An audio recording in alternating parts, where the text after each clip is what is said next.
Fala pessoal, muito boa tarde para você que está ligado aqui na programação da BMC News. Seja bem-vindo agora ao BMC Market. Aqui você fica por dentro de tudo que está rolando com o mercado financeiro. As principais notícias hoje repercutidas comigo e com os entrevistados. Daqui a pouquinho a gente tem a participação aqui do Ale de Lara, que vai explicar aí um ponto interessante aí sobre a OPEP+. Daqui a pouco eu dou informações importantes sobre isso. E também a gente vai conversar com o Guilherme Zanin, que é estrategista da Avenue, também vai conversar aqui com a gente ao vivo. Bom, vamos aos destaques do programa de hoje. O Fundo Monetário Internacional mostra que crescimento médio do Brasil entre 2019 e 2022 deve ser de 1,14%. E ainda o Ministério da Defesa vai entregar o relatório ao TSE sobre o desempenho das urnas no primeiro turno das eleições. Antes de mais nada, queria trazer aqui na nossa tela o Profit da Nelogica para a gente ver como é que está a situação do mercado neste momento. Eu queria começar primeiro, é claro, com o Ibovespa. O Ibovespa que está praticamente estável. Você vê aí que tem uma pequena margem aí negativa, 0,01% aí de queda, mas estamos aí na casa dos 115.755 pontos. Então, agora ficou positivo, tá vendo? 0,01%. Então, estamos na estabilidade aí, o Ibovespa, nesta quarta-feira. Aqui para o nosso monitor de mercado, eu já trago aqui as informações aqui do nosso mapa. Trouxe aqui que está meio a meio, né? Verde e vermelho.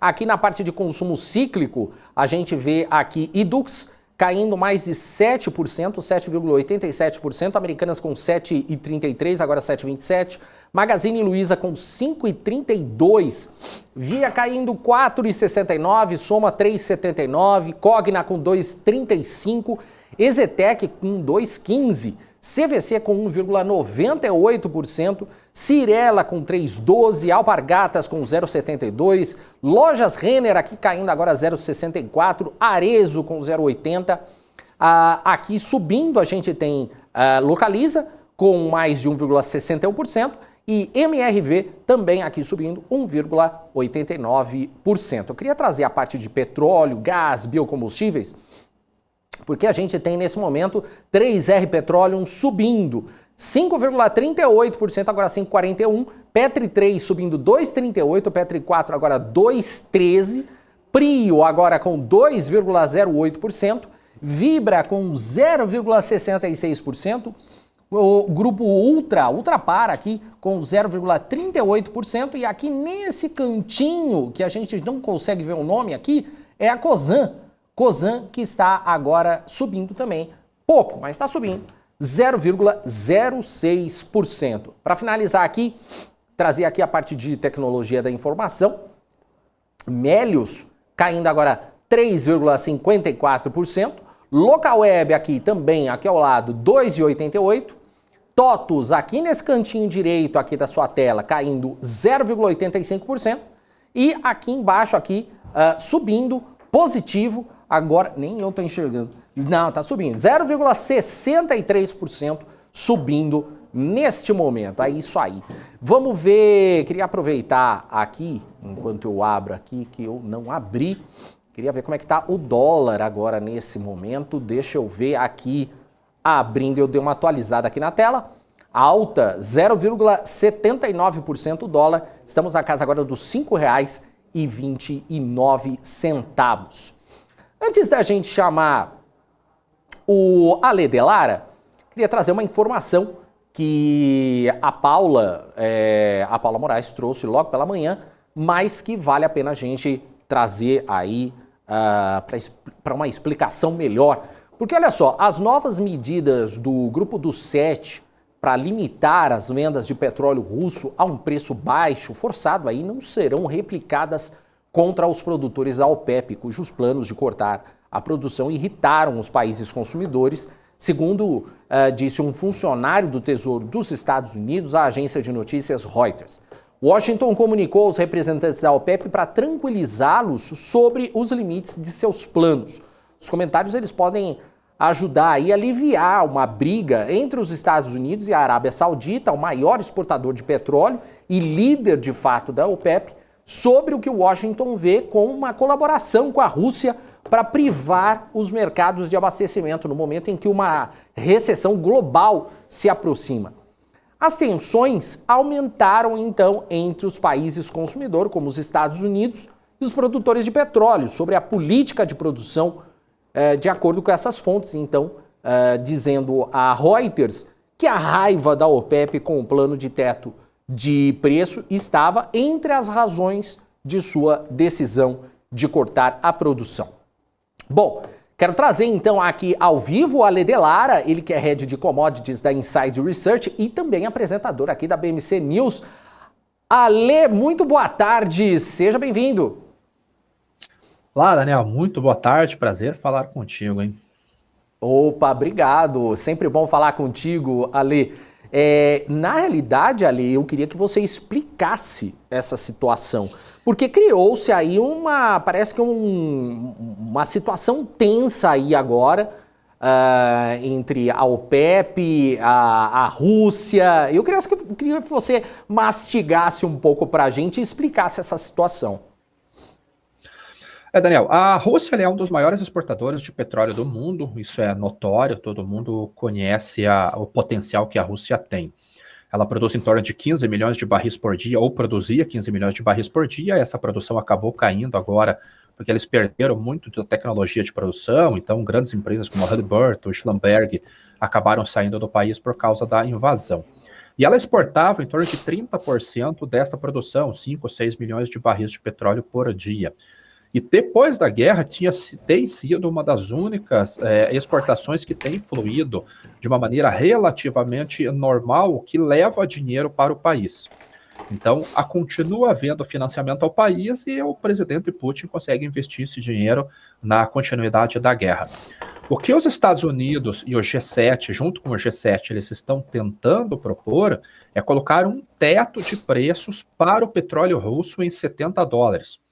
O petróleo russo já tem sido negociado abaixo disso, porque ele está com um desconto no prêmio de exportação. Então, enquanto o petróleo em outras localizações, outras localidades, outras origens, está com $1,50, 2 até $4 acima do Brent, o russo está com 20 e 25 abaixo, chegou a essa cotação. O que o Ocidente, o G7 principalmente, quer fazer é limitar os preços do petróleo russo para diminuir ou reduzir o fluxo de capital indo para o país. Qual que é o problema? Que a OPEP entende isso como um problema. Se os Estados Unidos e o G7 fazem uma limitação, conseguem implantar uma limitação de teto de preços para a commodity, o que impediria deles colocarem um teto de preços para todas as origens, incluindo a própria OPEP, que hoje responde aí por 40% aproximadamente das exportações. Então, além dos estoques estratégicos que o governo norte-americano já está utilizando para tentar controlar os preços no mercado interno, um teto de preços global seria uma segunda ferramenta de controle de preços. E para isso a OPEP é contra. Na verdade, os Estados Unidos estaria interferindo no balanço normal de oferta e demanda do mercado. Então, isso a OPEP é totalmente contra e, por isso, até foi um dos motivadores dela anunciar o corte na meta de produção de 2 milhões de barris por dia. Saem de 43 para 41. No frigir dos ovos, a OPEP nunca entregou 43 nem 41. A produção dela tem sido aí na faixa de 39 milhões de barris. Os Estados Unidos também entenderam como uma provocação da OPEP. E a OPEP soltou uma nota dizendo que o corte não teve motivação política, mas teve motivação técnica. E ao medo da Arábia Saudita é que os Estados Unidos parem de enviar armamento, porque a Arábia Saudita vive num conflito com os Houthis do Iêmen há muito tempo e o armamento é financiado pelos Estados Unidos. Então começa uma briga entre as duas potências do petróleo, Estados Unidos como consumidor, a Arábia Saudita como exportador. Um querendo colocar teto de preços, o outro querendo que o preço suba, reduzindo a meta de produção, mas precisa do financiamento daquele que compra. Então é simples a geopolítica ali entre os dois países. Quer dizer, já criou um clima aí complicado já estava, né, complicado. Aí teve aquela questão ali dos Estados Unidos pedir, não, dá uma segurada aí porque tem eleição aqui, nos Estados Unidos, ou seja, é uma questão política, mas para eles não é, né? No caso da OPEP, não é. Não, para a OPEP não. A questão política ela está no controle da inflação nos Estados Unidos, vai ter os midterms agora no próximo mês, mas é uma questão política também na China. Porque o grande problema, ele não está no mercado do petróleo, da commodity, do petróleo cru, tanto nos Estados Unidos quanto no Oriente Médio, na própria Europa, através do petróleo Brent. Um dos problemas maiores é na questão do diesel e do heating oil. O diesel, principalmente, ele está com os estoques mais baixos nos Estados Unidos desde 1982. Na Europa, o estoque é o menor desde 2004. Em Singapura desde 2007. Então, o estoque de diesel é muito baixo. O estoque de heating oil também é muito baixo.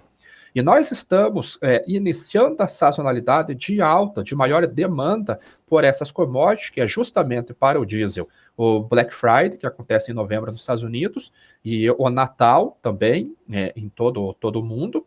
E o heating oil é a necessidade de formar o estoque para o consumo no inverno, que é janeiro, fevereiro e março. Então agora teria uma demanda muito grande por essas duas commodities principais, e os estoques estão baixos. Sazonalmente, como eu disse, é o estoque mais baixo em 30 anos. Os Estados Unidos e outros formadores de políticas do petróleo começaram a pedir para a China poder exportar mais diesel. A China teria uma capacidade de refino ali muito grande e conseguiria, teoricamente, resolver parte do problema de escassez. O problema é que de todo o petróleo que a China faz o refino, 30%, 35% vira diesel. O restante é gasolina, asfalto, nafta e outros derivados. Se ela começa a refinar muito esse destilado para exportar o diesel, começa a sobrar outros produtos e piora a margem para as refinarias. Isso acaba afetando a política doméstica no mercado chinês, justamente no momento que também está acontecendo a eleição, com o Xi Jinping tentando ser reconduzido ao cargo pelo terceiro mandato. Então, é uma briga política tanto nos Estados Unidos quanto na China. Nesse caso, a OPEP está tentando equilibrar o mercado, claro, favorável a ela, né? Ô Ale, só para encerrar aqui, tem uma pergunta aqui do Caio, que ele pergunta aqui, Delar, até quanto esses estoques estratégicos americanos eles aguentam? Nos Estados Unidos deve aguentar todo o estoque agora, ele deve durar, se eles forem usar todo dia, mais uns 30 dias no máximo. O estoque estratégico, ele é pela Agência Internacional de Energia, ele deve ser 90 dias de uso baseado na capacidade de importação. E os Estados Unidos vêm há quase 6 meses utilizando de uma maneira rotineira esses estoques estratégicos. Então, o que sobra ainda, já considerando os 15 milhões que ela vai liberar no início de dezembro, eles teriam no máximo mais 30 dias de uso. E o que eles estão tentando fazer? Reduzir o máximo possível o preço do petróleo neste momento para tentar importar petróleo, comprar no mercado internacional para repor, porque a produção local já está muito próxima do período de pré-pandemia. A bacia de Permian, por exemplo, que fica ali no noroeste do Texas, que é a maior reserva de petróleo dos Estados Unidos, já está produzindo no mesmo nível de pré-pandemia, de meio de 2019, em torno de 5 milhões de barris por dia. A produção total americana já está na faixa de 11 milhões, e o pico dela foi 13. Então, no mercado doméstico, a produção da commodity está ok. Capacidade de refino está baixa, estoque de destilado está baixo. Então, ela tem que reduzir o valor para tentar importar e recompor esse estoque, porque senão daqui a pouco ela vai ser sancionada pela Agência Internacional de Energia. Hoje saíram há poucos dados de estoques lá nos Estados Unidos. E o estoque de petróleo, hoje ele caiu. O mercado esperava um aumento de 1,3 milhão de barris, caiu 1,7 milhões. Ou seja, uma surpresa de 3,10 milhões de barris a menos. E o estoque de destilado subiu 124 mil barris, que é aqui que está a preocupação. Então, a semana passada caiu 4 milhões e essa semana subiu 100 mil. Então, é o processo a capacidade de refino mesmo, de destilado nos Estados Unidos, que é preocupante nesse momento. Perfeito, Ale. Obrigado por tirar essas dúvidas aí pra gente. Muito obrigado aí, um grande abraço para você e a gente se fala na próxima. Valeu, obrigado, Daniel. Um abraço, até mais. Até, valeu. Grande Alê de Lara, que volta amanhã aqui na programação da BMC News, a partir das 8 horas da manhã, na primeira hora do agro. Não perca aí, importante, porque o programa dele é bacana demais, vale muito a pena, hein? Se você não assistiu, assista. Antes de ir para o intervalo, que eu tenho que ir para o intervalo, eu queria chamar uma pessoa aqui na minha tela que acabou de chegar. Por quê? Porque foi levar cigarro pro Gani. Vou levar cigarro para ele e chocolate.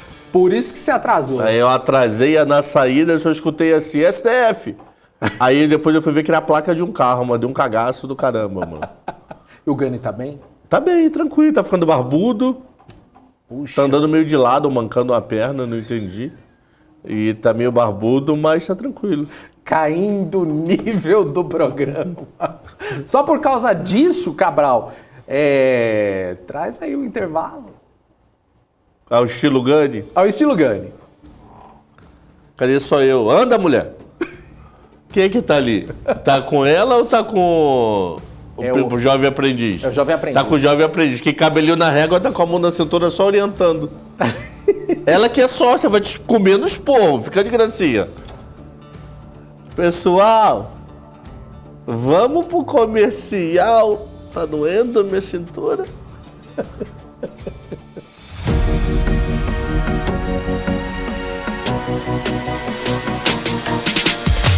BMC News, informação que gera valor. Fala pessoal, esta semana no Portfólio Global eu entrevisto aqui o Luiz Nuin, ele que é analista da Levante, e a gente fala um pouco dos resultados dos bancos norte-americanos nesse terceiro trimestre. Tem coisa boa aí, mas também tem coisas aí que a gente tem que ficar de olho aí que pode não ser tão bom aí à primeira vista. Fique ligado aí no Portfólio Global, aqui na BMC News. Você está cansado da mesmice? Negociando em plataformas com ferramentas desatualizadas? Falta variedade e funcionalidade? Aproveite nossa grande seleção de ferramentas de trade. Baixas taxas de negociação, suporte em português 24 horas por dia, com mais de 200 criptomoedas disponíveis para trade e a facilidade de depósitos com Pix. Aproveite o futuro agora. Bybit. Abra sua conta hoje mesmo. Bybit.com. Estamos de volta aqui para o nosso segundo bloco aqui do BMC Marketing. Bom, o Cabral, vamos lá que a gente tem coisas para falar. Queria trazer aqui, comentar com você primeiro sobre o Fundo Monetário Internacional, que trouxe dados aí que indicam que o Brasil deve registrar no governo Jair Bolsonaro um crescimento médio do PIB de 1,14%, um resultado bem inferior ao que deve ser alcançado por um grupo de 24 países emergentes e também entre 19 nações da América Latina e do Caribe. Entre os 24 países que servem de referência, o desempenho do PIB do Brasil de 2019 a 22 fica na 18ª posição. Em relação às 19 nações da América Latina e do Caribe que apresentaram um crescimento médio nesses 4 anos, o Brasil alcança o 12º lugar. Essa análise ela compara o desempenho da economia dos países em 4 anos e considera o impacto da pandemia para todos. Ela foi realizada com base em dados do FMI. Os números relativos ao desempenho do PIB de todos os países em 22 são as projeções do FMI divulgadas no relatório Perspectiva Global da Economia Global. Na realidade eu coloquei global 2 vezes, era só perspectiva.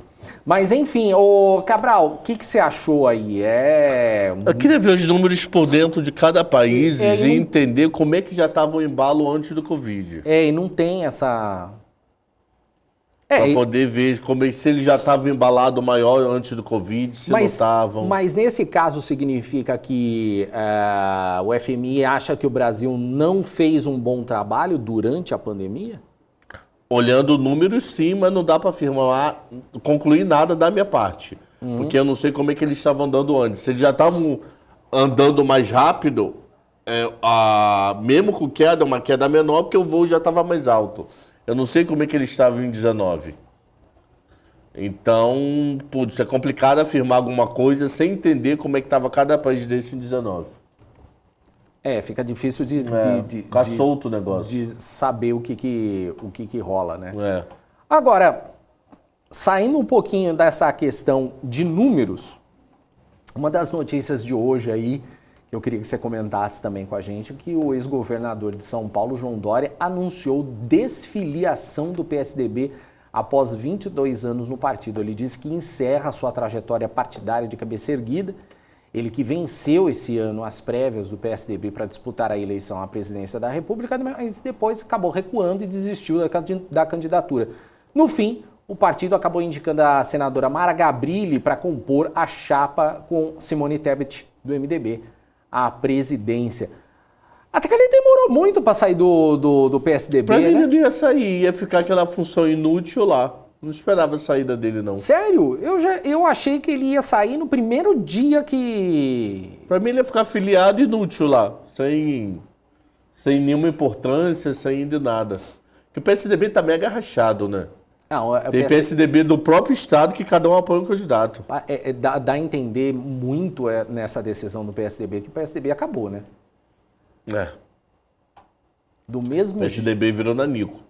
Virou Pô, nanico. a senadora do estado apoia Lula e o governador do estado apoia Bolsonaro. Quer dizer, ele apoia Tarcísio, mas é Bolsonaro. não deixa de ser Bolsonaro, né? É muito louco o PSDB, infelizmente, porque a ideia original do PSDB era interessante. Virou nanico porque se perdeu nas próprias decisões, né? E agora, independentemente de fazer aí uma chamada terceira via, os caras colocarem aí indicar, no caso o PSDB, com um partido tão grande que sempre foi, indicar uma vice para a presidência da República não fazia muito sentido. Mesmo que perdesse a eleição, pelo menos você tinha aí Na o verdade, Dória. como polarizou demais, eu não achei tão estranho o vice. Eu só acho que eles poderiam tentar cargos um pouco mais fortes para o senador. Pegar pesado no Senado para virar a principal bancada do Senado Brasil afora, entendeu? Então é isso que eu sinto falta. Ó, Mara Gabrilli apoia Bolsonaro, então rachou. Simone Tebet foi para Lula e Mara foi para Bolsonaro, é isso? Se foi, esquece que eu falei. Na realidade acaba sendo muito estranho, né? Porque Simone se foi para Lula e a vice dela foi para Bolsonaro, ok. Gente, que política no Brasil...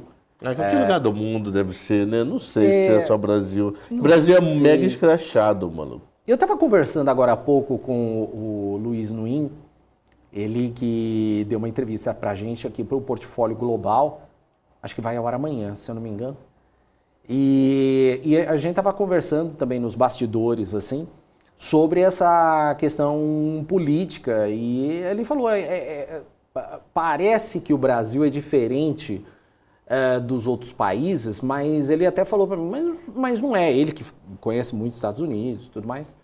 E ele falou, olha, não é tão diferente assim. Os outros países, eles são iguais. É que o Brasil acaba virando aquela várzea que a gente conhece, né? O Brasil, para mim, o Brasil é uma eterna várzea, né? É porque pra gente, é que como a gente mora aqui também, né? O quanto você sabe da micropolítica da França? Você sabe que existe Macron. Você sabe que existe Macron. E sabe que existe um ou dois, outro lá perdido, mas nada, em época de eleição. Tipo assim, quem é o primeiro-ministro hoje da Alemanha? Quem é? Então você sabe coisas muito soltas. Aqui é nossa rotina, né? Exatamente. Então, não sei como é que seria. Eu só não sei se o grau de roubalheira nos outros é tão grande como aqui, né?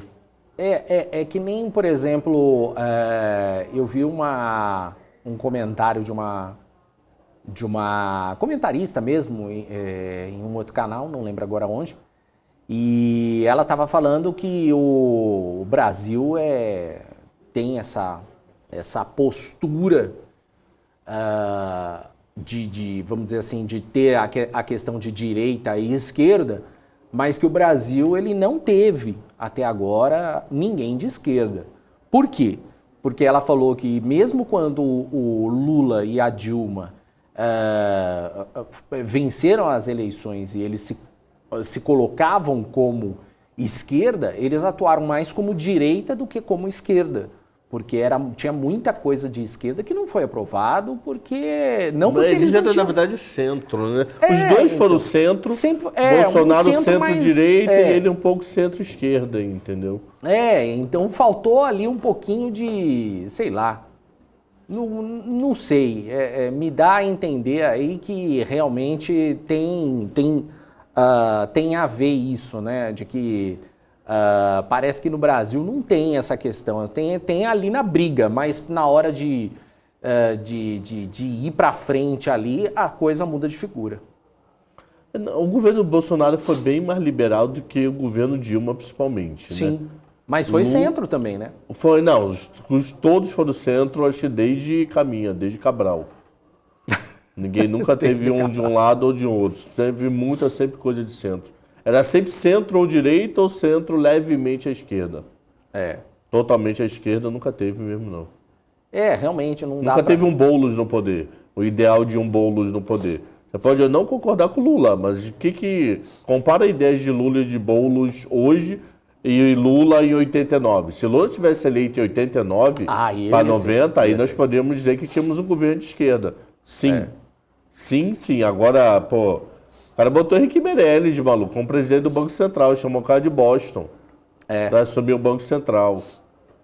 Então, independente de como foi o caixa 2 de tudo isso, mas pensando no ambiente econômico, ele não foi tão liberal como o Paulo Guedes, mas não foi tão intervencionista como é uma esquerda tradicional, entendeu? Pois é. Enfim, né?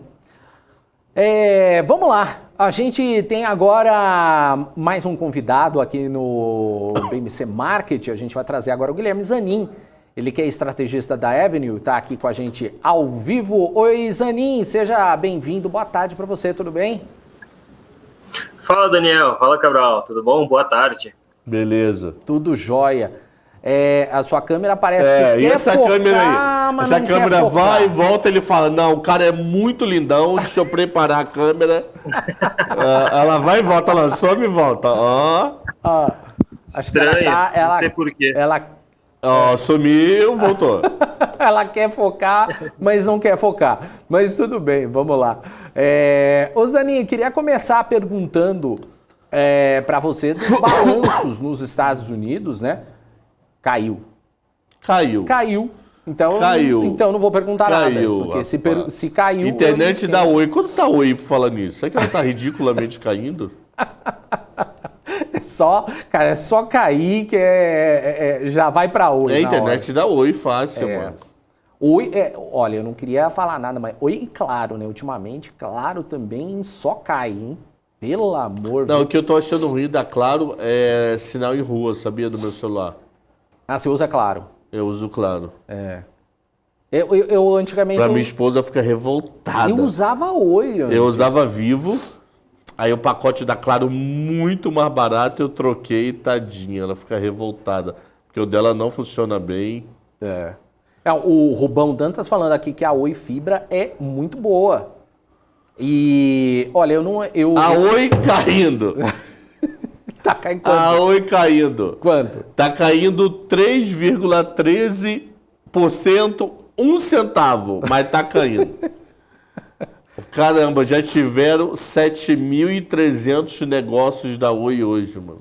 Nossa, tá bacana a Oi então, né? Olha isso. A Petrobras teve 90 mil. Oi tá melhor que IRB? Vamos ver IRB. IRB caiu 1,83. Chupa, Oi! Chupa, a IRB só cai 1,83 e a Oi cai 1 centavo. 3% é 1 centavo. 3%. Agora eu vou falar é surreal, maluco. Uma coisa eu vou falar pra vocês. O pessoal começou a falar da Oi aqui. Eu não tive fibra da Oi, mas agora eu troquei, né? Porque eu tava com a Oi no celular e aí recebi mensagem falando que eu ia pra TIM. Então aí eu falei, eu não vou pra TIM. Enfim, e aí...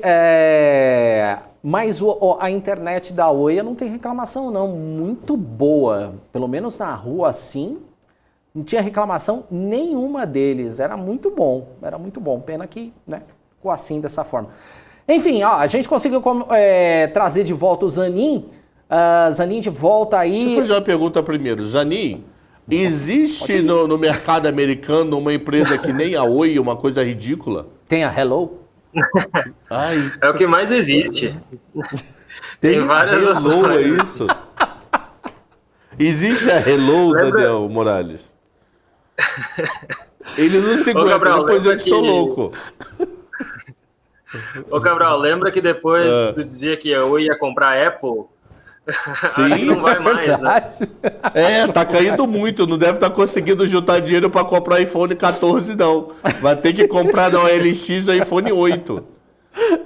Porque o 14 não vai não, maluco. Esquece, nem o diretor vai ter o iPhone 14. Poxa, depois dessa... Mas o pessoal gostou do meu Hello aqui e tem a concorrente Rai. Enfim, vamos voltar. E na China, como é que é a Oi da China? Rai. Esse cara é poliglota, vocês ficam falando, ai, Daniel Morales só sabe português e inglês. Os caras sabem mandarim, português, inglês, linguajar do Brás, uma outra TV aí que ele trabalhou também. Tá pensando o quê? Tem um fio agarrado na minha perna. Eu vou cair nessa droga. Vamos para a parte que interessa. Vamos lá, pra parte que foco. interessa. Queria começar perguntando... Não, isso é comigo. Ô, Zanin, Vai na 8. Eu queria começar perguntando aí sobre os balanços aí nos Estados Unidos. Os investidores parecem estar bem animados em relação aí aos resultados até agora, principalmente os bancos. Queria saber qual que é a sua opinião em relação a isso. Bom, Daniel, acho que assim, resumindo, o mercado estava bem mais negativo ou não tinha tanto otimismo com relação aos resultados e veio melhor que o esperado. É óbvio que houve um decréscimo na receita, tá? Os bancos caíram médias de 30% a 40% comparado com o trimestre anterior, com o ano anterior, então assim, é óbvio que houve uma queda drástica, só que aquela história, né? O mercado não vive puramente resultados, sim de perspectivas para os próximos anos. E o que a gente está vendo é que as instituições financeiras estão conseguindo monetizar nesse ambiente incerto, principalmente por causa do aumento de juros. A gente sabe bem no Brasil, o spread bancário, né? As instituições financeiras que têm maior exposição a empréstimos acabaram tendo os maiores benefícios. Então, Citibank, Wells Fargo apresentaram lucros maiores. Já instituições financeiras que estão mais ligadas ao mercado de capitais, então a gente está falando de Morgan Stanley, Goldman Sachs, nesse sentido, elas acabam sofrendo mais, porque tiveram menos IPOs, menos M&As, menos negociações com o mercado de ações e renda fixa. Renda fixa, na verdade, apesar de ter tido menos emissões de dívida, a gente está com menor quantidade de emissão de debêntures, ou no caso dos Estados Unidos, que são bonds, né? O número emitido está sendo muito baixo, as empresas não querem pegar empréstimo nesses juros mais alto, mas os bonds que estão sendo negociados estão girando bastante, então está tendo bastante resultado positivo para as áreas de trading. Nesse sentido, a gente vê um resultado melhor que o esperado. Hoje também saiu Johnson & Johnson, Procter & Gamble, e aí a grande expectativa negativa que tinha sobre uns balanços que deveriam decair consideravelmente, na verdade não estão vindo tão ruins assim, o que mostra que a economia americana continua forte, independente do cenário econômico. Falando de guidance, que é o famoso o que esperar para frente. O guidance que elas tiveram é continuação das perspectivas negativas com relação ao mercado de capitais, não é esperado uma melhora, e principalmente eles começaram com provisão de prejuízos, né? É o que a gente coloca quando um banco, uma instituição financeira precisa tem uma perspectiva negativa de economia. O CEO do Goldman Sachs, o CEO do JP Morgan, todos eles concordam que o crédito está deteriorando e as empresas estão sim tendo mais dificuldades para pagar. A mesma coisa o crédito pessoal. As pessoas estão sim pegando mais empréstimos do que a média e, obviamente, estão gastando mais por causa da inflação. Mas, obviamente, que o mercado de trabalho ainda está forte. Então, o que o CEO, principalmente do JP Morgan, disse? Olha, a gente está vendo sim uma deterioração e a gente vai aumentar a provisão de prejuízo esperando que venha o pior. Se não vier o pior, depois, obviamente, que isso acaba gerando mais lucro para os bancos, as instituições financeiras ganham mais. Mas eles estão sendo cautelosos nesse ambiente incerto e a gente sabe que quando o banco já está sendo cauteloso, alguma coisa eles já devem estar vendo nos seus balanços que demonstra que pode ter ainda mais queda do mercado, seja de trabalho, do ambiente empresarial ou mesmo do mercado de capitais. Posso te perguntar mais uma? Pode.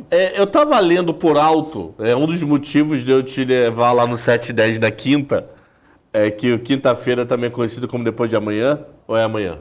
Amanhã. Não, é sexta. Amanhã ou sexta? É amanhã, tu me Nem disse ele sabe. quinta. Amanhã, tá. Sexta-feira é um cara que vai estar direto da Arábia no programa, falando do mercado financeiro árabe. Da Arábia? O Eric. É, ele mesmo. Legal, ele é muito legal. Eu não conhecia, não vou mentir, pedi até desculpa, eu não conhecia ele, conhecia de manhã. Porque eu vi vários bancos falando pesado de reestruturação de áreas. Eu nunca tinha visto Goldman isso Sachs, anteriormente, principalmente, muita. A Goldman, o JP falou, tem boatos de Credit Suisse falando. Por que esses caras estão reestruturando tantas áreas? Porque acho que não vai crescer tanto, estão enxugando e unindo áreas. Como é que é isso? Concordo. Eu acho que assim, é um ambiente econômico mais incerto que a gente vê aquela história, né? Agora é hora de mais conteúdo e menos espuma, né? Ou apresentar mais resultado. A gente viu uma bonança de contratações, a gente viu principalmente o nível, por exemplo, um nível básico de um trainee, que seria a primeira pessoa a entrar num banco tendo salários aumentados consecutivamente. E principalmente o aumento de custo de pessoal. Eu acho que um grande exemplo disso, na verdade, foi a BlackRock, foi a primeira a diminuir pessoas e demitir, e apresentou um resultado muito melhor operacionalmente que os outros bancos e outras instituições financeiras. O próprio exemplo Morgan Stanley, que também tem um braço muito grande de gestão de recursos, e uma pequena diferença de pessoal acabou fazendo um grande impacto no resultado final. Então, eu acho que assim, o Goldman Sachs é um exemplo clássico. Eles têm o aplicativo deles, o Marcos, que seria similar ao que a gente vê no Brasil, no Nubank, uma plataforma que objetiva dar crédito e ser a primeira entrada de mercado de capitais para o público jovem. É uma instituição que tem crescido consideravelmente ao longo dos últimos trimestres, mas ainda assim é deficitária. E aí, nesse sentido, a gente viu essa área de crédito que não é tão forte no Goldman Sachs, o CEO dizer que precisa reestruturar. Tem também uma questão interna no próprio Goldman Sachs, que eles já negociam abaixo de preço livre, né, a price book. Diferente, por exemplo, do JP Morgan, do Wells Fargo, de outras instituições financeiras que, teoricamente, seriam até piores em termos de resultado, mas porque o mercado acabou batendo no ativo que gastou demais com pessoas. Então, eu acho que essa reestruturação interna faz sentido, diferente do Credit Suisse, que aí já tem problemas de balanço e lucratividade, e acho que a ordem no momento é todo mundo se tornar mais eficiente, né? Menos busca por crescimento e mais por resultado, balanço, caixa e menos dívida. Boa. O Zanin, o Caio está perguntando sobre Netflix aqui, e até complementando aqui, a gente viu aí no último trimestre Netflix aí simplesmente sendo destruída pelos seus concorrentes aí. A gente viu Disney Plus simplesmente acabando com o Netflix, a HBO também no mesmo caminho. E o mercado esperava realmente um bom resultado de Netflix, mas agora parece que o resultado foi muito melhor até do que se esperava. Como é que você avalia? Eu acho que tem dois fatores aí. Primeira coisa, que a Netflix era até o meio do ano, a gente fez um consolidado de resultados até julho, que era a ação que tinha mais caído no S&P 500. Então, uma grande empresa que tinha apresentado a maior queda de todas. Por quê? O mercado bateu num ativo que era de crescimento, growth, e de repente demonstra que não consegue mais crescer, ou que tem dificuldades para crescer. Nesse sentido, eu acho que a empresa começou a fazer o seu dever de casa tem alguns benefícios na Netflix que são bem relevantes, tá? A primeira coisa, quando eles fazem uma série, o que eles fazem? Eles amortizam o custo dessa série ao longo do tempo. Então tem muitas séries no passado que custaram muito para a Netflix fazer e que agora eles estão ganhando royalties e ainda estão conseguindo reproduzir, mas que não tem mais custo no balanço. Então a gente já começa a ver um balanço um pouco mais sólido. Segunda coisa, a empresa diversificando a sua receita, buscando entrar no setor de games. Terceira coisa, apresentando uma outra forma de remunerar, que é através de um streaming mais barato, com menos funcionalidades, menos séries, e que as pessoas vão ter que ver propaganda, tá? Para quem está assistindo e quem tem Netflix em casa, isso é importante. Hoje, se a pessoa já paga, ela não vai receber propaganda, tá? É apenas para novos usuários que querem pagar menos. Aí sim, você pode acessar uma Netflix mais barata. Mas ela é mais barata, inclusive, que as concorrentes. A gente fez um gráfico, colocou um post recente nas redes sociais mostrando que vai ser bem competitivo. Nesse sentido, eu acho que a empresa que tinha sido muito amassada pelo mercado, havia depreciado consideravelmente, de repente a gente já vê como uma mudança abrupta, tanto de desenvolvimento da empresa, como de mentalidade com relação ao balanço e os resultados. Então a gente sai de uma empresa puramente growth, que buscava crescer, de repente entende que o ambiente mais incerto onde ela está inserida e se adapta rapidamente e tem resultados, né? A gente viu um crescimento de número de usuários de 2 milhões quando era, na verdade, para a base decrescer. Então, o que demonstra que a empresa está acertando nas séries que está lançando, está conseguindo reeducar os seus consumidores e, principalmente, fazer um balanço mais sólido, mais condizente com o ambiente econômico que a gente está inserido. Curiosidade, você por acaso viu desses 2 milhões se teve alguma região de destaque, tipo Europa, América do Sul, Latina, Estados Unidos, quem puxou a fila? Ásia, perfeito. Eles quebram por Ásia, a região da Europa, né, e Américas no geral. Sim, a gente vê um crescimento ainda oriundo do mercado asiático, a gente fala principalmente China, mas tem outros padrões, outros mercados, e eles mesmos esperam isso. Eles dizem que eles não esperam que haja um aumento considerável nos Estados Unidos, e sim que venha de outras regiões do globo. E aí tem um fator importante, Cabral, que é bem legal ter tocado nisso. A empresa destacou, e aí a gente está vendo isso por todos os balanços de todas as empresas, tá? Por exemplo, hoje Procter & Gamble, Johnson & Johnson, que é com relação à receita em dólar ou em outras moedas. Então, a receita, na verdade, deveria ter sido até maior do que o resultado apresentado, segundo a Netflix, o que demonstra que poderia ter tido, inclusive, mais upside, ter sido mais eficiente. Eles ganharam menos porque o dólar ficou mais caro no mundo. Então, o dólar ficou mais caro contra o iene, contra o euro. Apenas o Brasil, que a gente está sendo um país aí que está com uma moeda mais forte que o mundo. Mas, de forma generalizada, as empresas que dependem muito da parte estrangeira, então Johnson & Johnson, Procter & Gamble, mais de 50%, Netflix é mais de 30% da sua receita internacional, elas estão sofrendo com um dólar mais alto. E se os juros continuarem aumentando, eu sei que é uma coisa que se fala bastante, né? Se os juros continuarem se preocupando, eu acredito que eles podem sofrer ainda mais em receita internacional. Então, aquela velha história, globalização é interessante, principalmente diversificação de receita e crescimento, então o mercado asiático está crescendo, só que o problema é que quando o dólar fica mais forte no mundo, as empresas vão ganhar menos, e é isso que está acontecendo. A gente espera que haja uma reversão e que elas consigam ganhar mais, só que os juros têm que cair para isso acontecer. Aí uma das últimas perguntas por cada horário. Eles falaram de alguma coisa de efeito lockdown na China para aumento de assinantes? Não, isso não houve tanto. O que a gente tem acompanhado na verdade, até uma melhora gradual da questão do lockdown na China. A gente já viu o número o custo de containers vindo da China diminuindo consideravelmente, o tráfego de metrô, de trem, também aumentando consideravelmente. A gente teve agora, há mais ou menos 15, 20 dias atrás, o feriado deles, né, que é aquele Golden Week, que é um feriado que eles têm uma semana inteira de descanso, e isso acontece 3 vezes por ano.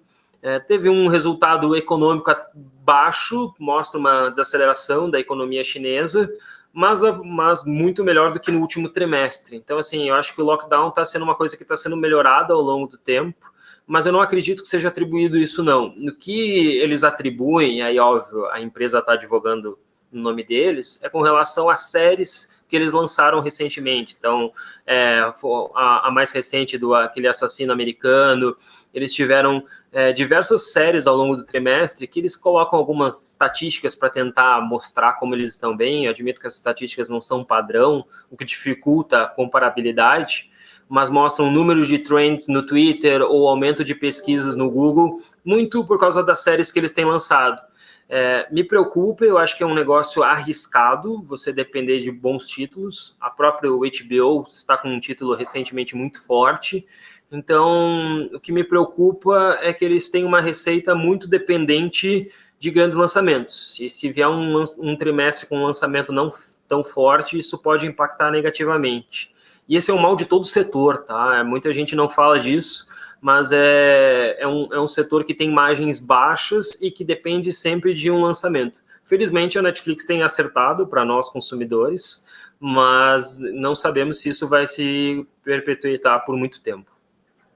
Isso faz muito sentido, até isso que você falou, tendo em vista que, por exemplo, você tem Netflix aí com Stranger Things, que é um dos maiores títulos deles, a HBO Exato. com House of Dragon, e a Disney, que tem toda uma seleção aí da Marvel e de Star Wars aí que acaba passando na frente, mas eles acabam sendo, vamos dizer assim, passando mais na frente até do que na Netflix por ter títulos mais fortes, né?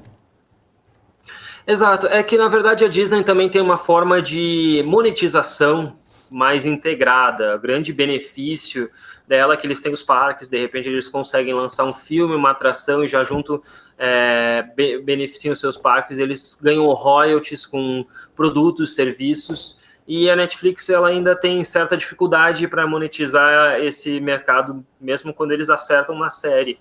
Então tem benefícios, mas não à toa que com esse resultado positivo da Netflix, as ações da Disney também deram um salto considerável. E a gente tem uma expectativa de que se a Netflix conseguiu, que já é um maior player do mercado, crescer 2 milhões de usuários, a gente espera que Disney vá subir ainda mais. Perfeito. Ô Zeninho, eu já ia encerrar, mas o Rubão mandou várias vezes a mesma pergunta, então responde para ele aqui.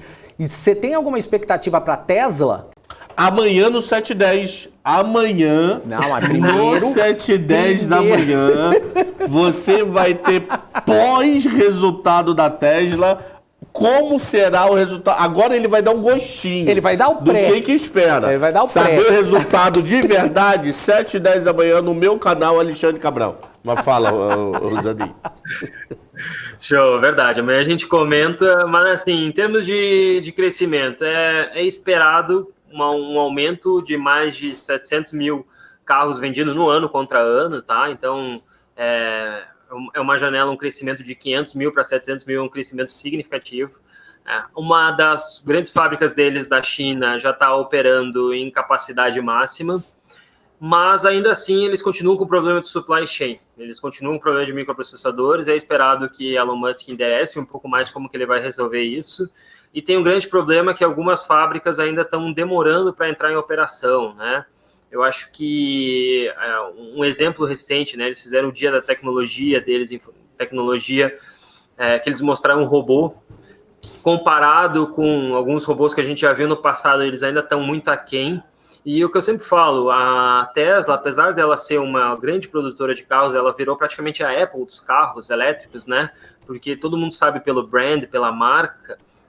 Hoje em dia, o negócio de carros é um negócio até lucrativo, ela tem margens acima de 10%, que é significativa, mas a corrida deles agora é com a tecnologia para carros autônomos. E essa corrida a gente tem junto Apple, tem Nvidia, tem Google, tem players mais consolidados, e me preocupa assim, essa desaceleração da Tesla no sentido de ter dificuldades com problemas de peça de supply chain, junto com uma demora para a produção de novos carros, lançar novos modelos, num ambiente econômico mais incerto, e um investidor mais receoso. Então, assim, a empresa, apesar do crescimento no número de carros, eu acho que isso aí deve mascarar um pouco o que é as perspectivas para o futuro. E a perspectiva para o futuro não é a venda de carros. Tem outros fatores, outras batalhas que a Tesla tem que bater, principalmente com relação a carros autônomos. E eu acho que o Elon Musk vai precisar desmembrar um pouco mais disso nessa apresentação, senão as ações podem sofrer consideravelmente. Boa! Legal! Zanin, muito obrigado aqui pela sua participação. Excelente entrevista aí, brigadão. Um abraço para você e até amanhã no 7h10. Até amanhã, fazer propaganda, é isso. Então, até amanhã, obrigado, Daniel. Obrigado, da manhã, até amanhã, com o resultado da Tesla. Primeira mão. Só tem uma empresa que vai falar antes, que é uma que faz programa às 6 horas da manhã sobre economia. O segundo programa do Brasil para falar sobre o resultado da Tesla, 7h10 da manhã, com o Guilherme Zanin. Valeu. Combinado. Abraço. Prefiro a 7h10 que a 6. Aê, melhor. Valeu, Zanin. Até. Abraço. Guilherme Zanin, estrategista da Avenue, aqui no BMC Market. É isso aí, ô Cabral. Valeu. Brigadão. Vê se vai mais cedo ver o Gani amanhã.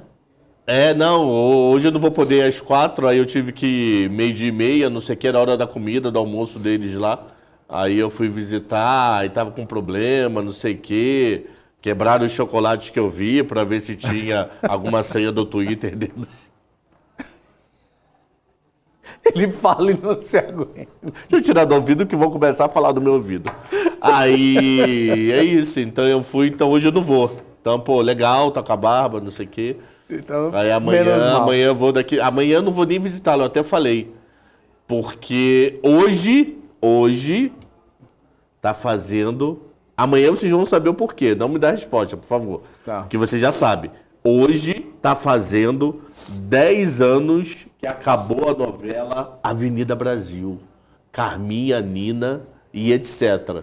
Amanhã vocês vão entender o porquê eu sei dessa data. Hoje, há 10 anos atrás, aonde você estava? Escreva aí no chat. Aonde você estava no final da novela Avenida Brasil? Você assistiu em casa, na casa dos seus pais, que foi uma das maiores audiências da história da TV brasileira. Eu tava assistindo. Eu assisti animadaço. Lógico. Pô, aquela novela eu acompanhei inteira. Quando eu não acompanhava, eu via depois. Foi uma das últimas novelas que eu acompanhei do primeiro, não, né? Que você nunca sabe o primeiro, mas depois que ela embala 2012, ali... né? No capítulo 10, 12, que todo mundo comenta, pô, legal, a novela é legal, legal. Aí eu voltei e vi toda ela, de ponta a ponta. 2012 eu tava nessa emissora.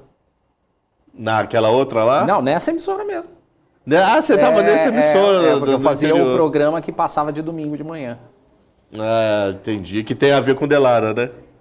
Não. É mundo rural, não sei o Não que. era o rural. Era de empresas. Quando a empresa é muito pequena, que ainda tá surgindo. Quando as são que pequenas, pode virar uma né? empresa grande depois. São empresas pequenas que depois ficam grandes. Valeu! Entendi. Então hoje, há 10 anos, acabava a Avenida Brasil. Valeu, meu povo. Valeu, Cabral. Até amanhã. Até amanhã. Eu ia entrar na tela aqui. Até amanhã. Quem tá com isso? Qual dos dois? Eu tô ficando doido.